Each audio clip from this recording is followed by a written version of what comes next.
It's absolutely bonkers. That was insane. I best- loved it. Wait, did people find the Redacted. Hello, my name is Daryl, the voice of Final Fantasy Union, and I'm here with Ryan, aka the Night Sky Prince, who's a fellow content creator and good friend.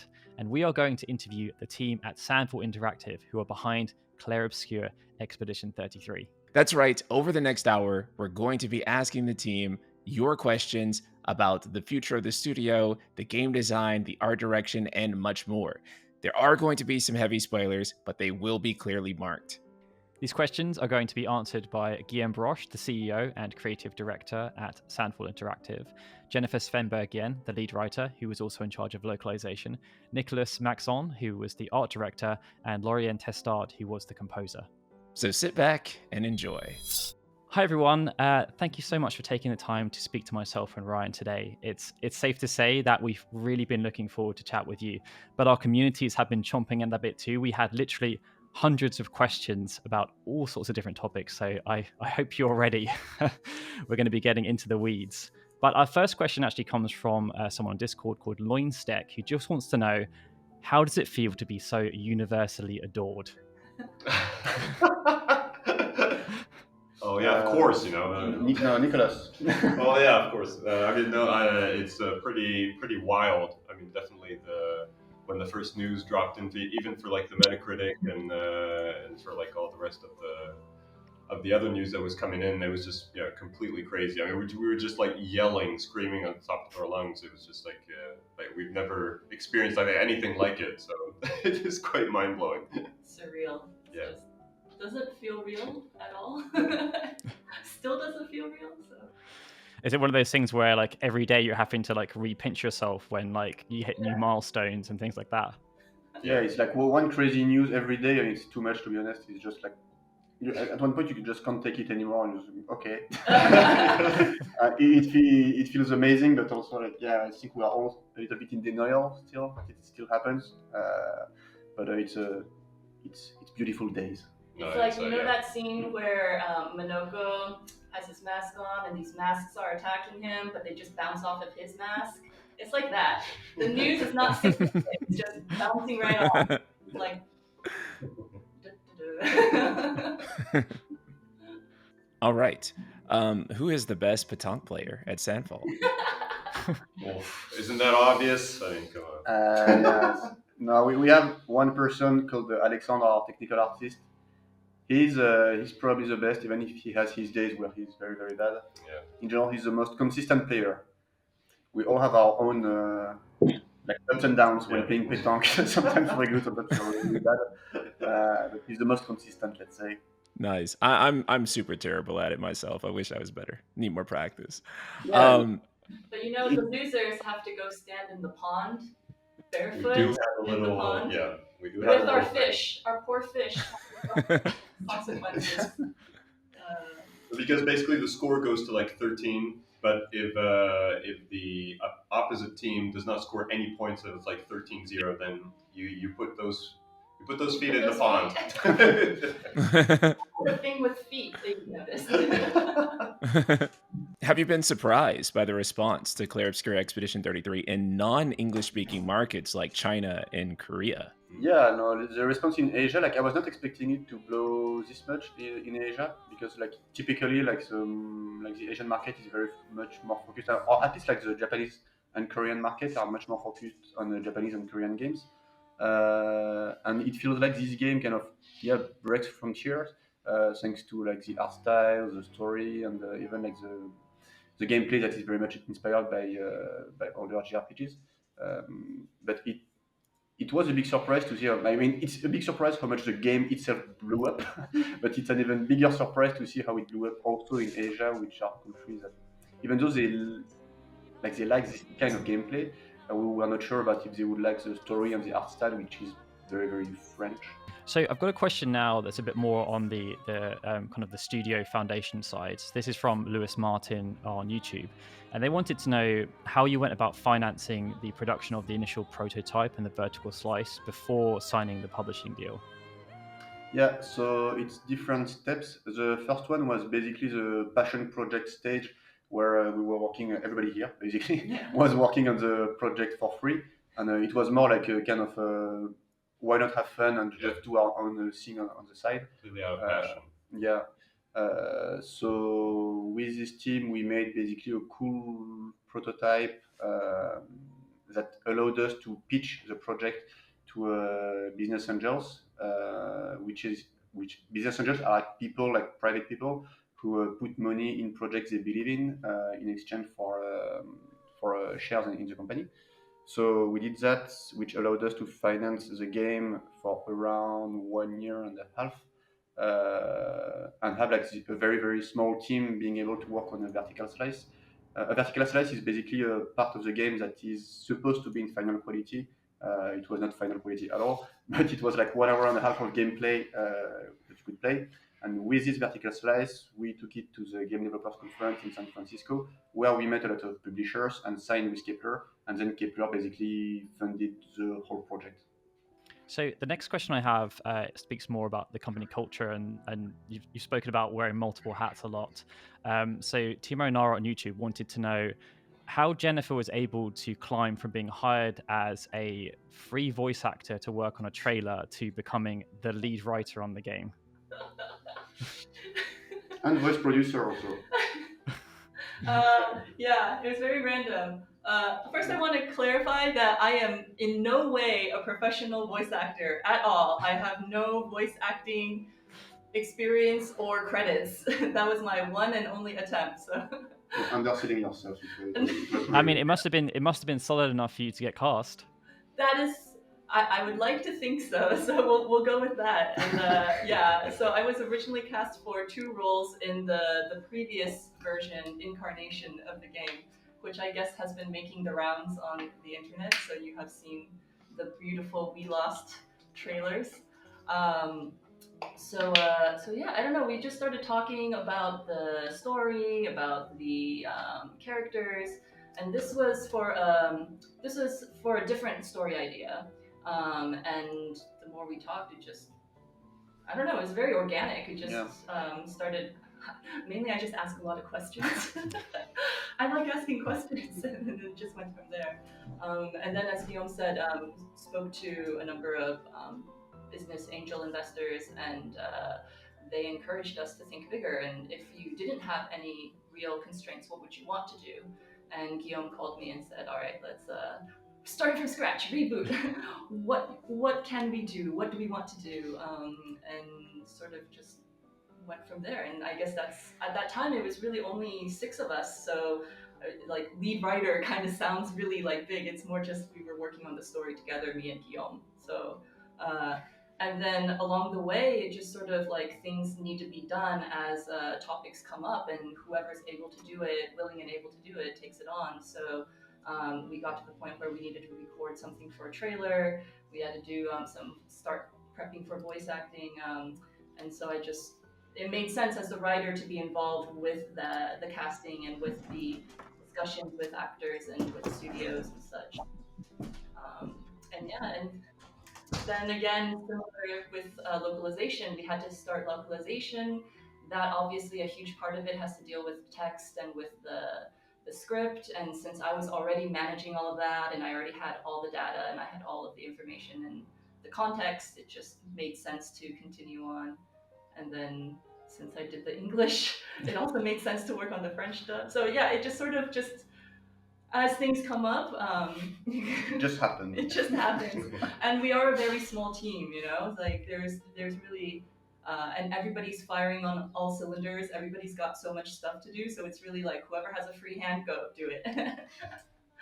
I guess that's one of the beauties of being such a small company as well. I'm sure you encountered lots of things that you didn't necessarily know you needed to encounter, but then when you encounter them, someone has to figure it out, right? Yeah, exactly. And that's why I say like the act of making the game is itself an RPG, because you start off with Guillaume gathering his party members in really random ways. We did some crazy build. Make some crazy builds. Build up our skills, and then we unlock new skills. We fight new bosses. You know. Final boss is shipping, basically.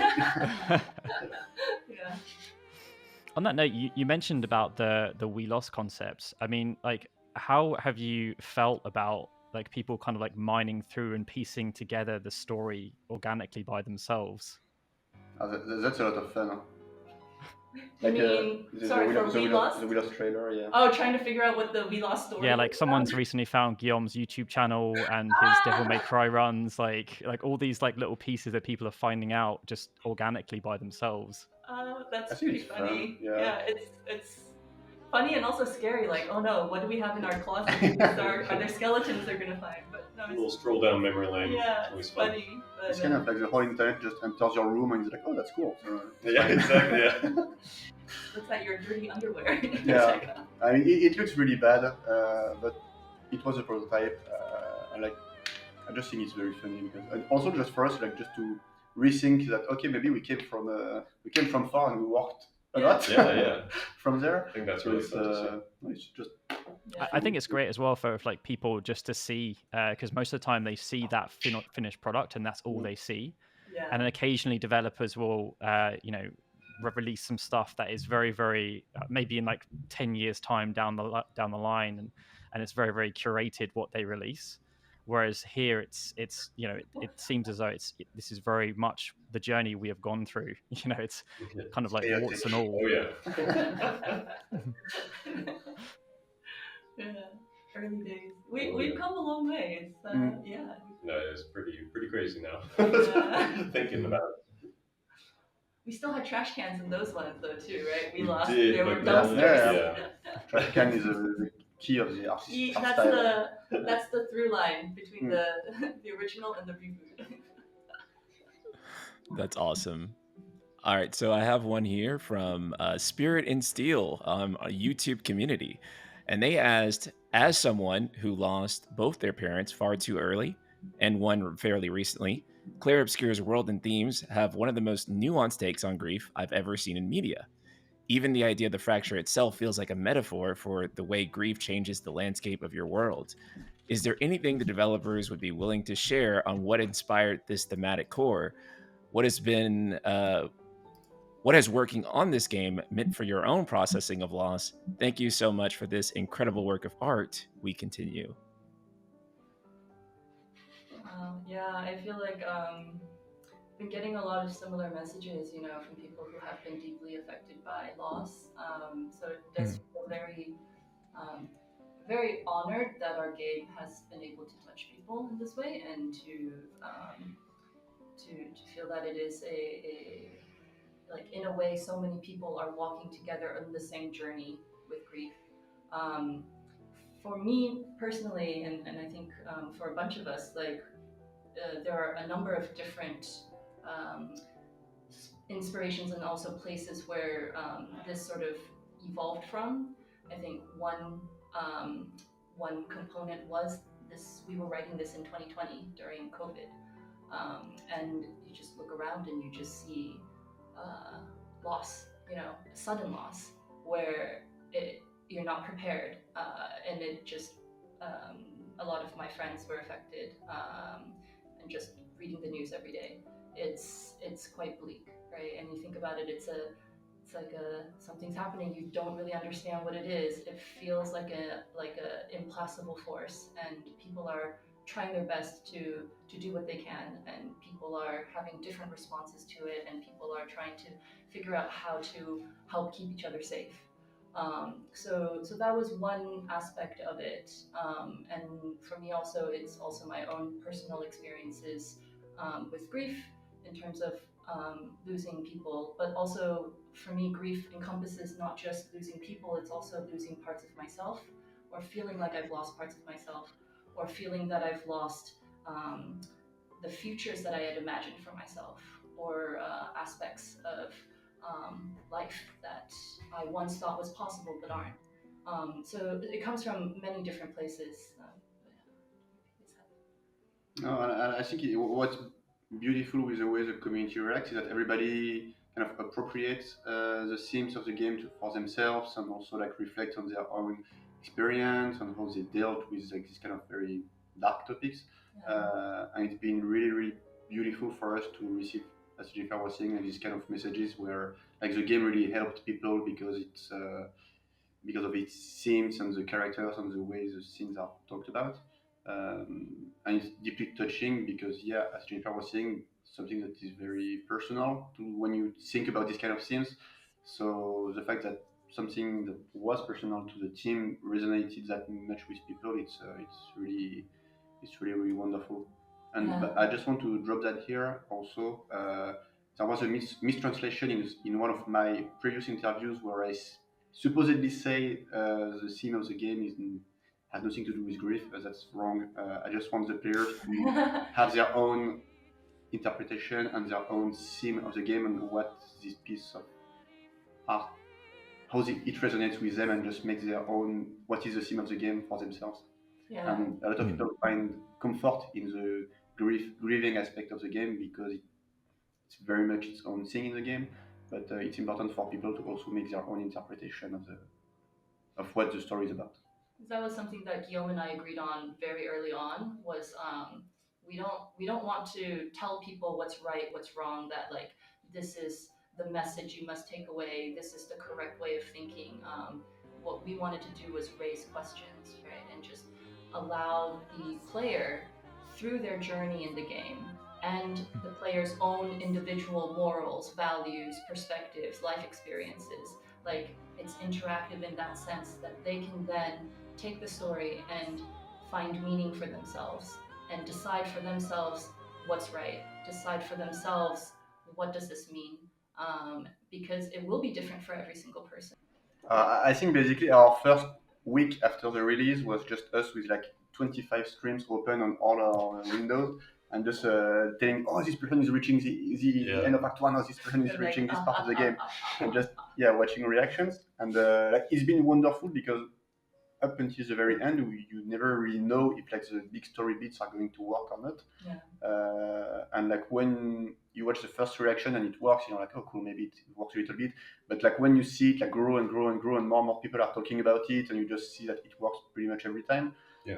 It's just very like, okay, cool, it worked because it's been a lot of work to make these big scenes work. Because once again, like our cinematic team is very, very small. We had, at the peak of the cinematics team, we were like 6.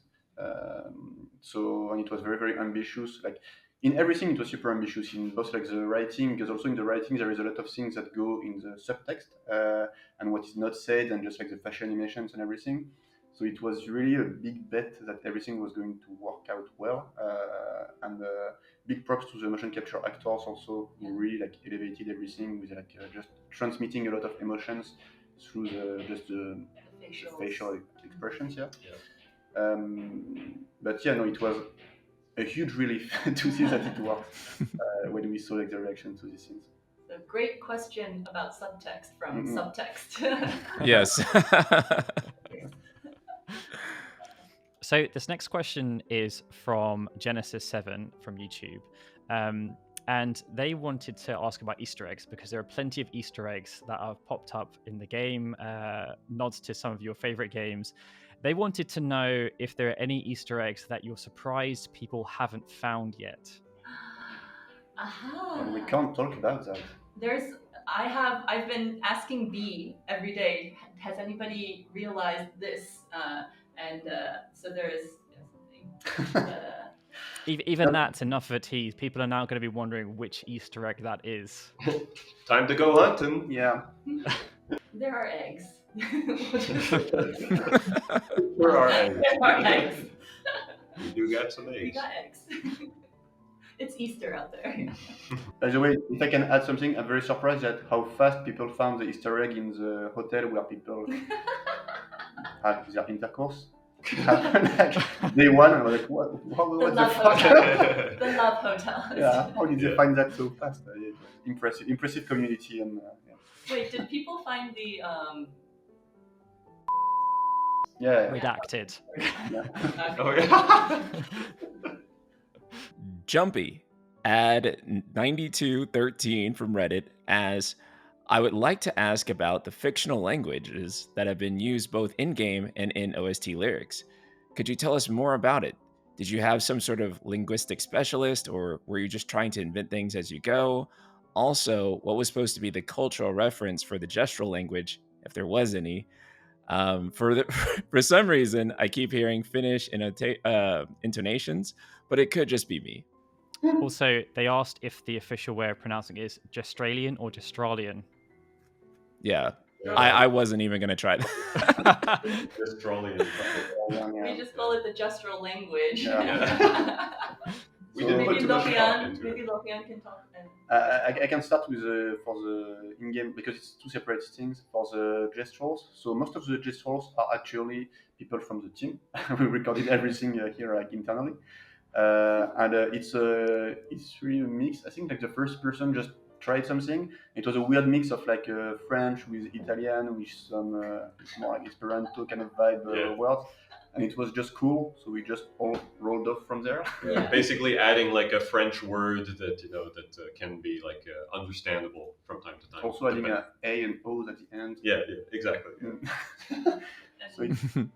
So it's a wonderful chaotic language. Yeah. Like the gestures. And I think it was also our sound team did a fantastic job, like kind of creating and like kind of merging them all together and developing what we now enjoy as the Gestralian, Gestral language. So shout out to the sound team. Yeah. And for the music, it's entirely Lorien's fantastic work. Alice. Yeah, and for me, the language of the music is based on three languages. So we have French, English, and an invented speaking language. So for the first song of the game, Alicia, and the first song that appears, I use like a fictional language to hide spoils and to give like a universal strange story for the song. And then when you progress in the adventure, you can really discover what are the meaning of the lyrics, but I don't want it to give it too early to the players to create discovery and mystery for the story of the game. That's cool. So there's like the two different things working together, and then obviously with the narrative. I mean, we talked about this, Lauren, as well. Once you know, but if you don't know, the lyrics don't mean anything to you, right? It's like one of those like really cool little Easter eggs in itself. Yeah, and it's depend in which act you are in the games. So it's not the same song. For example, like I wanted the English song to feel very universal, because sometimes we lost the meaning on traduction. So for example, like the last song of the game are in French, and I don't know if the English player have like the same feeling about the ending song than the French players. So it's a good point for the fictional language. It's for everyone the same, so it's more universal and it can really speak directly to the ear and heart of the players. So our next question is from Ecologia on Reddit, and they asked the opening 6 letters of Letra Amiel have an almost identical cadence to the refrain from Tzanikin from Final Fantasy X. Was this an intentional reference or was it accidental? If it was intentional, was there a connecting theme or feeling you were trying to invoke? No, it wasn't intentional. It's a lucky accident for me. I'm not really a Final Fantasy player, so like my background is more Zelda and Joizashi. So for example, there are like a lot of references in the game that I don't really know until the players told me. For example, I never hear or play Silent Hill, but some player hear a Silent Hill in Gustav Theme, and it's really a lucky accident or not on purpose for me. Just on that note, as a wider team, I've noticed like such a big trend now in gaming where when a game comes out, gamers are always wanting to compare it to something else. Like how do you kind of deal with that? Are you conscious of that when you're developing to be like, we don't want to be considered like a clone of this, or we don't want to be considered to be too close to that because of the comparisons that you know are going to happen? Yeah, I think it's never really been a question. Like we are very obviously inspired in terms of gameplay by the older Final Fantasies and the JRPGs, and we always said it because I mean it stupid to say no when it's just the truth. So We came up with everything all ourselves, No, but what's funny actually is that some people compare the gameplay to games that I was not inspired by at all, like Super Mario RPG. I never played it until Francois told me our game looks like Super Mario RPG. So I played it. And, okay, it looks similar, but like in terms of dodging and dodging mechanics. And the same for Legend of Dragoon. I discovered the QTE aspect after I already implemented the QTEs. But no, like I think our goal for the whole team was to like make our own thing with our own spirit, both in terms of like narrative, art direction, and even in terms of gameplay, about like just bringing something new to the table. So I think we don't mind the comparisons, but what is very cool is to realize that the players really saw and understood what we were trying to make, which is something. It's our own take on the genre. It's bringing a lot of fresh ideas on every aspect, in narrative, in art style, in music, in gameplay. So like it's fine to be compared, but what makes us very happy is also that players so that it's something that feels very fresh and new. So this next question is from JBird20 on YouTube, and they wanted to ask, so Renoir and Verso share scars over their eyes, and it's implied that they gave each other these scars in battle. Was this done in line with what we were just talking about? Was this done as an intentional homage to Final Fantasy VIII? And they also wanted to know if Ben Starr helped to influence that design choice. No. That's a no and a no. Not at all. No. But now that I think about it, he could have said something before Ben Starr. But no, I see like the opening scene when Squall gets his scarf from Safer. But no, didn't really cross my mind.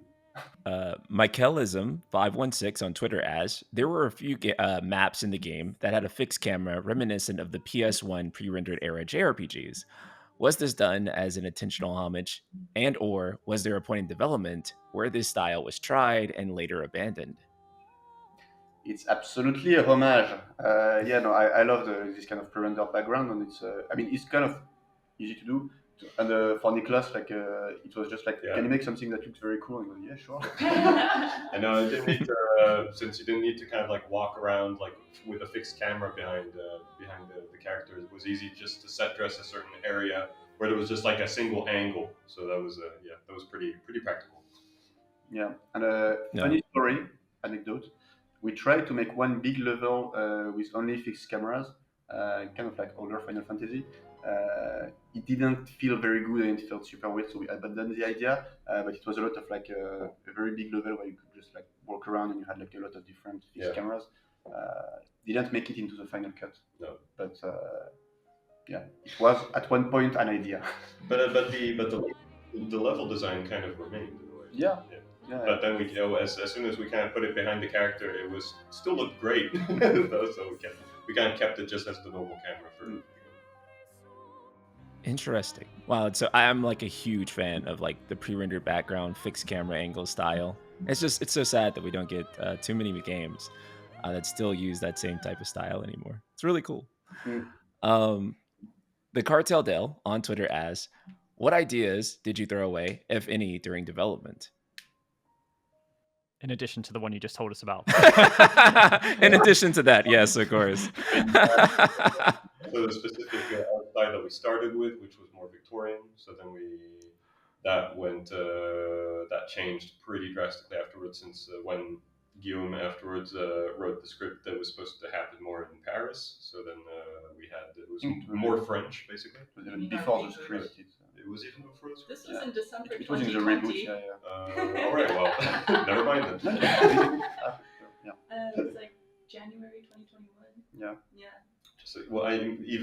Before the first year that we were working together, it was more Victorian, but then we just completely scrapped that out and went more towards the Belle Epoque Art Deco style. Yeah. I don't think we scrapped like some major thing. Like obviously, like we cut some stuff, like some levels and everything. But we cut the mage language. We made up a language for Lune and all of her magecraft.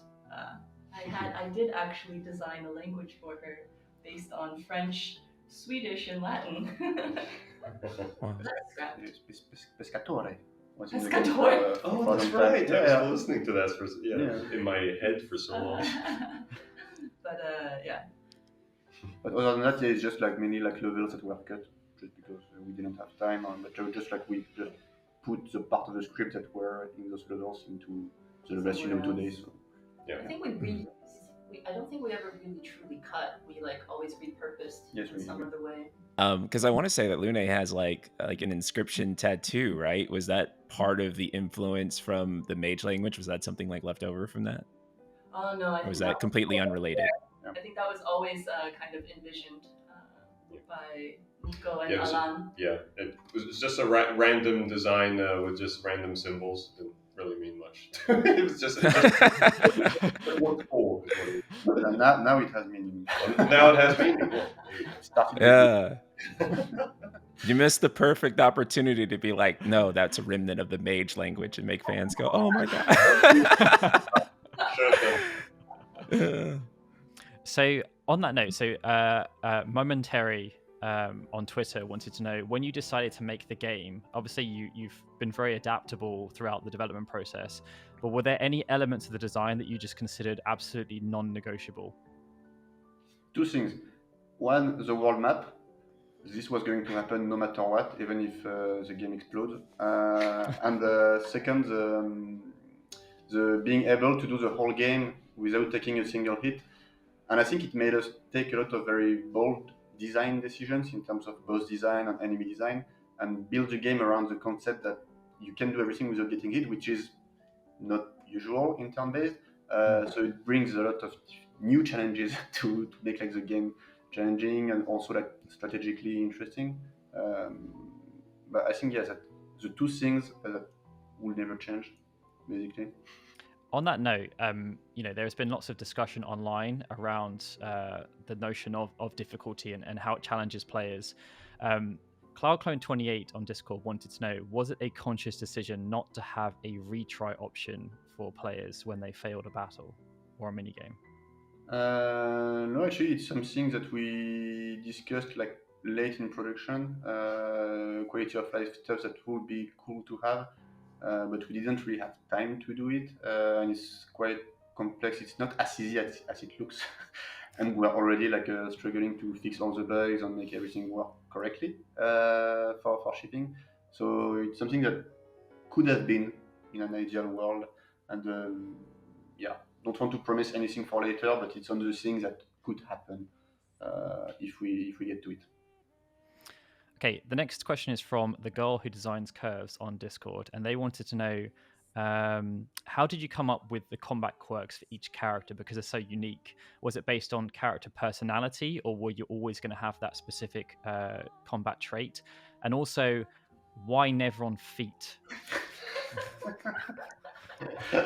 Wow. So first part of the question about the quirks, actually they came in very early on in the project. Fun backstory, actually the perfection mechanism was supposed to be on Gustav, and then it switched when we redesigned Gustav and he had a metal arm. So we just changed and find the overcharge mechanic. And then it depends. Like it's always kind of aligned with the character's personality and flair. With like Lune being more like thoughtful of what she has to do next. Ciel being like more like in line with cards and destiny and fate, and which is why she ended up with card. So it's a mix of what could be fun in terms of gameplay and what feels complementary and different from the other characters, and just like aligning these unique mechanics with the character's personality and the backstory.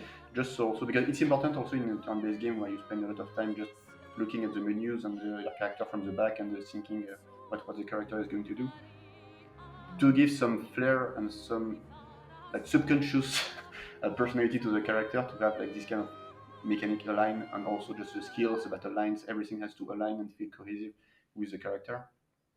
I remember with CL, we had written a particular scene where she and Mael are talking about like how to be a better fighter, and CL is giving her guidance about, you have to really see and really understand. And I think that then flowed back and kind of led into some of the foretell aspects of CL's mechanic. Because before that, I think she had a different mechanic. She had the bow. She had the bow, yeah. So it was a different weapon, yeah.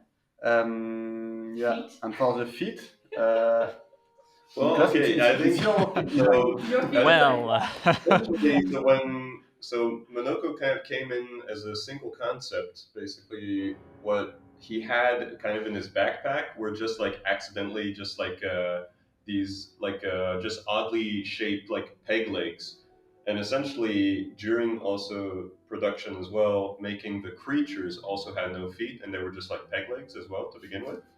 So also, I think what was fun is that just the peg legs had intricate kind of designs on them, and it would have been fun if he just like just ripped those apart and just made like added them in his backpack. You know, I think just the design came pretty naturally for him. So it was kind of the easiest way of like creating like just that type of like it's taking the soul, of course, of that Nevron as you know what kind of object could we use like that could be easy to take off, which would be a Nevron leg. So I think that's kind of what was kind of what was easiest, I think, in terms of design anyway. And then we decided to add that fully into the script Yeah. and embrace it. We embraced the feet. And to me personally, I hate designing. I think like feet. I think it's it loses a lot of dynamism. I think in the shape. So, which is why just like most of the creatures that you see have no feet and just peg legs. Although it also seems like it has no feet, but he actually does have tiny feet at the bottom. Oh, Yes. really? Oh, That's okay. what you told me. Sorry. No, that's true. That's true. It is. If you do a close zoom in, you'll see like little baby feet underneath his peg legs. SK has baby feet. Yeah. He's not a Nevron. I swear. Somebody's definitely going to go zooming in. Oh, yeah. The JD Wiley on Twitter asks, whose fault is it that Mael was nerfed? Was it Blitz or Schrodinger's baby seal? It was a mistake on our part. Like like we said it, but basically like the standard was very weak for a very long time in production, and like just before like the final like balancing patch, we discussed, okay, we need to buff it a little bit, and we buffed it far too far, like a little mistake, whoopsie, and it just made like player accidentally one shot everything, even if they didn't build anything. It's just like click the button and win everything. So we are very much against like nerfing stuff left and right, and we want people to be able to break the game. But this was just making it not even fun to break the game because we just had to do nothing and you broke everything. This was actually broken. Yeah, and it was completely broken. Yeah, kind of like quadruple the damages and stuff based on like some percentage. Or... No, but also it was a double bug because there was this and there was the medallion bug, which is the weapon everybody was using, which was supposed to multiply by 2 the damage of burn, but it was multiplying by 2 every single damage. So you add that on top of the broken standard, and it was stupid. But you can still one-shot everything. You just have to work a little bit before you can do it. We have another question from Subtext on Discord, who asks, at the start of the final act, players unlock a Picto that allows them to surpass the damage cap. It's been noted that if players do even a small amount of side quests and leveling up, it can make it to the final boss relatively easy. The team debate if they should hold that ability back for New Game Plus, and what ultimately led to the decision to give it back to the players then, if that happened. For New Game Plus, I think the game will be very quickly broken if we took it back, because like the enemies level scale. So some bosses, like when you start in Act 1, it should be like okay, but I think as soon as you reach Act 2 in New Game Plus, if you don't have it, the battles will last far too long. And anyway, like for me, part of the fun is this, like okay, now you have like the damage limit broken, and you can just see how far you can go. It was always a design decision, and I'm a big Final Fantasy X lover for this, when you can just get completely overpowered and just go to the final boss and basically one-shot it. So no, it was always a pretty conscious design decision. We didn't expect Stendhal to do what it did, That's the philosophy we are going for. Yeah, I'm a huge Final Fantasy X fan too, and then that's one of my favorite parts about that game. Is just breaking it in so many clever and fun ways, and I found a lot of that joy here with this game too.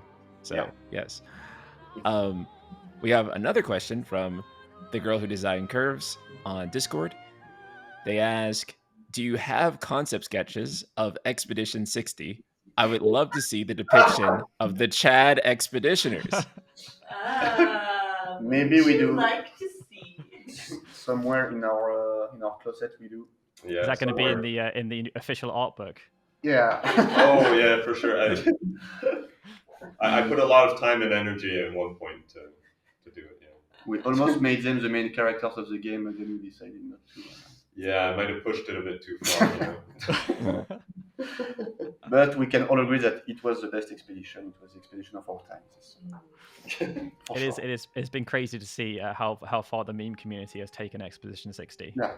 Yeah, Oh, yeah. it's great. It's lovely. It's so great to see that.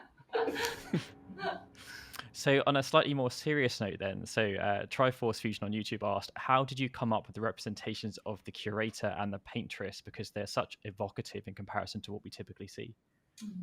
I don't have a really coherent answer. I think it's I think it just came because of I was always thinking of something a bit like black and gold, essentially, and also like a combination of like they're kind of like these specters. So I was thinking of something that was sort of like a bit floating. So they have like more of like a visual effect, like a dark visual effects, mixed with like sort of like petrified stones that were kind of like a bit black and gold. They kind of made the silhouette of the character as well. And then also having no face, definitely helped for the motion capture aspect of it. So it was just like, I think I liked it because it was a very like anonymous face, because we don't really know who it is, of course, when you see him for the first time. So I think that was something that's also a bit like sort of horrific, but also very intriguing as well in terms of like the design I was going for. I also like how they sort of are reminiscent of the monolith in a way too. Exactly. They do have their. That's kind of also after designing the monolith, I wanted something a bit similar to that kind of feel too. Did it ever come from We Lost Faceless from We Lost? No, it didn't even come close. That was a very different concept. Yeah. Illidan Storm Rage 1859 from YouTube community as, what was your inspiration for the Manor area? I think essentially, Guillaume, you wanted the Manor to start with, right? Yeah. As your hub, so. That was the original campsite. Art Deco and yeah, so the basic, the architecture was very focused. So I'm a big Dishonored fan, so I loved their interior design. So using kind of that aspect with Art Deco mixed with like Parisian architecture definitely kind of came into play for, to mix both of those together. So yeah, those are one of the main features for that. And then also making it kind of very rich with gold and kind of dark patterns was also really nice to add in. Have you like enjoyed watching people's reaction as to how they interact with the Manor? Because I think it's quite unique in terms of how it actually functions as a storytelling device, but also as a passage of like how people navigate through the game as well. Yeah, I loved seeing the reactions of first getting to the Gestural Hut when you're in the Flying Waters. Also, there's just the overall vibe of that, and then going into like a completely different location. That was kind of fun to see the people's reactions of that too. And even like all the theories of people like what exactly is the Manor, why is it there, what's for. Are there secrets we didn't see yet? It's been a joy to watch. There's a lot of things hidden in there. Yeah. Call Elizabeth on Twitter as, I'd love to know more about their artistic inspirations. They're very clearly inspired by real artists and art history, and I'd be so interested hearing them speak more on that. Is Renoir based on Pierre-Auguste Renoir? I need confirmation. Well, I will take the last question. You can answer the artistic inspiration. Yeah. I mean, the artistic inspirations came a lot from researching a lot of like ceramic textures, which was definitely a huge part of the design process for the environments, because the ceramic textures have so many different varieties of like of mixes of color, and also like the even in real life the chemical reactions of certain colors that go together on like on a certain pot actually give these amazing like unique colors that you don't really see anywhere else. So played a huge role in terms of like finding um, the main kind of theme of like the texture that you would see in the environment. But then also I think color wise, I think there was a lot of like surrealist painters that I really liked. So I mean, especially Dali. I think I loved just representing like just unexplained crap for the game. So I think it's always fun to do. Which even when me personally, I don't really understand why I'm doing it. I just have like just a feeling that it might just look cool in the world. And of course, like what I just love is just that people just have their theories of like why it's like that. I'm like, yes, yeah, please go on, just do your theories. It's just fun to watch. Nice. Yeah. And for Pierre, the simple answer is it is very much open to interpretation. But there is something. Okay. Yeah, I know her who asked the question, and she's been very much obsessed with this one. So I think that's gonna be confirmation enough. Okay, so this next question is a spoiler. So if you have not finished the game, you're probably going to want to do that first, and then continue listening to the interview. This question comes from He Is a Fun Guy from Reddit, and they ask, quote, the game follows two stories simultaneously, the story of Expedition 33 and the story of the Desange family. I wonder which came first. Did you create the Paintress and the expeditions, etc., then decide to give it more depth with the Desange family, or the original plan was to build around grief and the death of Verso, and you decided to create the expedition storyline just to add more mystery to things? Were they developed simultaneously? Awesome story, by the way. Thank you again. It's pretty much simultaneous Yeah. because we had the hook first. So we came up with the hook first, which was the fact that there was a doomsday type scenario with a unknown giant lady of some sort.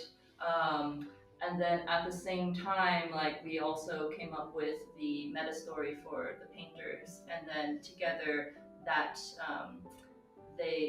those two pieces together formed like how the expeditions intersect with the Desange family. So they are very much integrated from the very beginning. They're not separate in that sense. Yeah. Everything started from the monolith, basically. It was like we had this concept. Okay, how do we build around it? Yeah. So I think having the two narratives also works really well, because in terms of the themes of the story too. So it was a really genius stroke of writing to do that concept. Thank you. So the next question we have from the Really Cow 9775 from YouTube.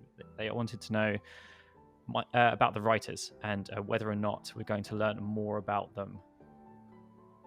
I wonder.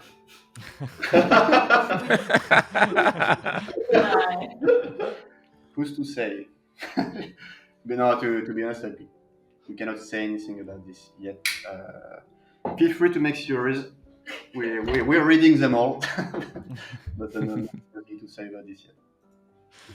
Right at the end of the game, Renoir opens up a kind of like a go-between between the real world and the painting. Are you able to talk more about the existence of that space, like what it represents? And also within there, you see the essence of young Verso, like the bit of him he had to kind of give up to make that painting. Are you able to talk about more about like what painters lose when they create the canvases? Basically, what is explained, we're not going to explain things that are not said in the game because we want also people to have their own theories. But the concept is like you find Verso's soul there, because when a painter creates his painting, he has to pour a little bit of his soul into it to just make it work as the canvas is working in the game. So that's what you find. That's what Clea tells Alicia before she goes into the canvas. Then onto what exactly is this space? This is very much a question players should ask themselves. But we do have we do have clues Yes. in this game, so So we are going to be very careful. No, about that not is giving that is too many perfectly fine. That is Mm. perfectly fine. Divulge as much as you are willing to do so, and we will go from there. So the next question is around the concept of time, because when people are in the canvas, it doesn't seem to stop.